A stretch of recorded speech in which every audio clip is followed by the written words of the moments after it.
now I want to come back and into Sanford because I promised to do it briefly with his weird Illuminati comments and things and his Bilderberg group connection. But then why are they burning him? Did he go against him or something?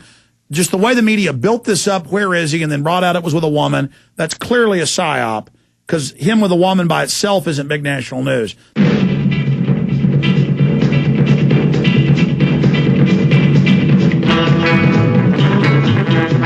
All right, South Carolina 9/11 truth. In January of this year, talked to Governor Mark Sanford, and he really acts like a genuine person. I mean, you're watching his body language. It comes off as real truthful.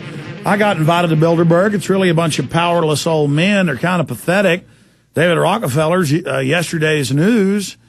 And then they're like, but Bernanke was there, and Paulson was there, and all these other guys. He's like, oh. And who's the other guy?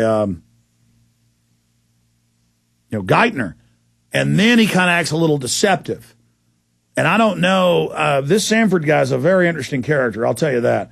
I'd even forgotten that he'd been at the 2008 Bilderberg that I covered in Chantilly, Virginia, that we actually cover in the Obama deception. That's the type of stuff that's in this film. I'd forgotten about that. So here's part of that clip. And then there's another clip where he gives this weird speech at a tea party about the all-seeing eye of God and all this stuff. But what's clear here is they hyped up, where is he, to get a big national controversy going, to then say it was his girlfriend. So they wanted to destroy him. The establishment wanted to do this. So is it because he made fun of David Rockefeller? I don't know. Here it is. Back in early June, your name surfaced on the attendee list of the 2008 Bilderberg meeting that was held at the Westfield Marriott in Chantilly, Virginia. Many of us find it strange that the entire three-day conference is completely blacked out of all mainstream news outlets every year. There are many citizens that are concerned about secrecy. Here's why. At the 2005 meeting in Munich, leaked talking points indicated that Bilderberg expected oil prices to surge over the next 12 months, which is exactly what happened. We also know that from the 2006 meeting in Ottawa, it came out ahead of time that the subprime mortgage bubble was going to burst, which is exactly what happened. My question for you is, what did you guys talk about up there? And in your opinion, Governor, why isn't the media allowed to report on the Bilderberg meeting? Sure. I don't know. I think there's a lot of intrigue and conspiracy theory on that one that really doesn't exist, at least based on my limited experience. And I can't speak for what's happened there over the years. I was invited by a friend. He said, you'll learn a lot. It was apparently originally set up after World War II to try and keep the link between Europe and America from the standpoint of keeping a conversation going. That's largely what went on. And so, I mean, with all due respect to conversation, there were a bunch of guys who thought they were smart, saying, hey, I think this or I think that, but right. I mean, I'm coming. And so I guess I'd say I'm never, regardless of who it's with the exception of maybe terrorists, I don't think conversation is a bad thing. None of these people had the keys to power. They were all folks that, well, that's not true. There were two senators there, and there were two governors. There was a Republican governor, and there was a Democratic governor.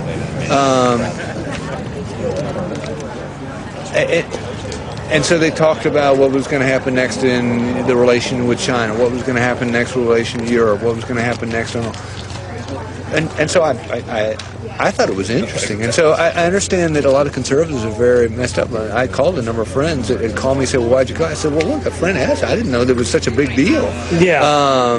If it was 100 and some of the Hollywood top-notch stars, the media would be swarming that place. Right. But this is 100 and some of the most powerful power brokers across the world. But they're really not. I just, with all due respect to the folks like David Rockefeller and David Rockefeller is a yesterday's news kind of guy. I mean, David Rockefeller, Henry Paulson was there, Ben Bernanke. I mean, that's some heavy hitters there. So maybe they weren't there. Oh, absolutely. Oh, were they? Absolutely. Okay. Are you sure about that? Oh, yeah. I got the list right here. Really? Yeah. I don't know who. All right, let's stop right there. That's enough. And then he looks a little deceptive. But if he is a liar, he's an incredible liar. But see, they bring in politicians they want to kind of vet for just like 5-hour meetings. But it goes on for 3 days. See, just because you've been an attendee doesn't mean you're part of the New World Order. But if you're a member, definitely. Now, I don't have time to play it. I'll play it tomorrow.